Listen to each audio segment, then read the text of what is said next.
वह आदमी सिर्फ अपने बेटे के लिए मीट का एक छोटा सा टुकड़ा खरीदना चाहता था, लेकिन घमंडी कसाई ने उसे जबरदस्ती महंगा पोर्क बेली खरीदने पर मजबूर कर दिया। अपनी असली ताकत छिपाने के लिए वह सब कुछ चुपचाप सहता रहा, लेकिन कसाई उसे सबके सामने कायर कहकर अपमानित करता रहा। उसे जरा भी अंदाजा नहीं था कि बहुत जल्द उसे अपनी हर बात पर पछताना पड़ेगा। असल में वह आदमी 20 साल पहले दुनिया के सबसे महान तलवारबाजों में गिना जाता था, लेकिन जब एलियन जाति ने धरती पर हमला किया तो वह उनके सबसे ताकतवर सरदार का सामना करने की हिम्मत नहीं जुटा पाया और युद्ध भूमि छोड़कर भाग गया। आखिरकार सम्राट ने अपनी जान और पूरी साधना कुर्बान करके उस विनाशकारी दरार को बंद किया और पूरे राज्य को 20 साल की शांति दी। उस भयानक युद्ध में उसकी पत्नी भी मारी गई और बाकी सभी महान योद्धा भी खत्म हो गए। सिर्फ वही जिंदा बचा, लेकिन अपराध बोध ने उसकी आत्मा तोड़ दी। उसने तलवार छोड़ दी, अपनी पहचान छिपा ली और पहाड़ों के नीचे एक छोटे से कस्बे में जड़ी बूटियां बेचकर गुजारा करने लगा। अब हालत यह थी कि गली के बच्चे तक उसे डरा देते थे और कसाई आए दिन उसका मजाक उड़ाता था। पूरे शहर में सिर्फ एक बुजुर्ग वैद्य ही उसके साथ सम्मान से पेश आता था। किसी को नहीं पता था कि वही वैद्य एक दिन उसे फिर से उसकी खोई हुई राह पर वापस ले जाने वाला था। उसी समय वैद्य ने आसमान की ओर देखा और महसूस किया कि एलियनों का अगला हमला अब ज्यादा दूर नहीं है। मीट खरीदकर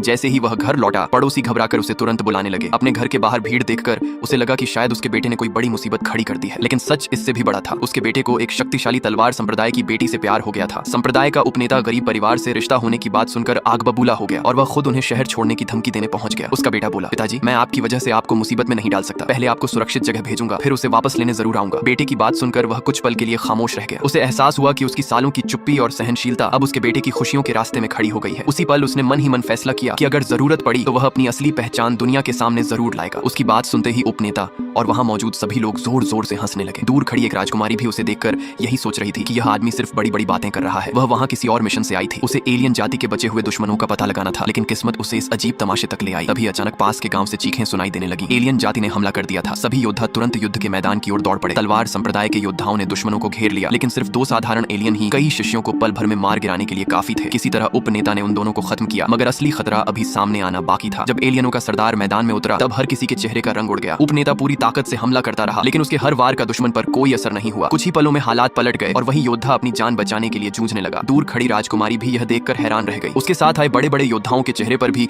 पहली बार डर साफ दिखाई देने लगा। जैसे ही लगा कि उपनेता अब हारने ही वाला है, वर्षों से अपनी शक्ति दबाकर जी रहा वह साधारण दिखने वाला आदमी आखिरकार आगे बढ़ा। उसने अपने भीतर के डर और अपराध बोध की आखिरी दीवार तोड़ दी और अगले ही पल ऐसा कदम उठाया जिसने पूरे युद्ध का इतिहास बदल दिया। आगे क्या हुआ, यही सबसे बड़ा रहस्य है।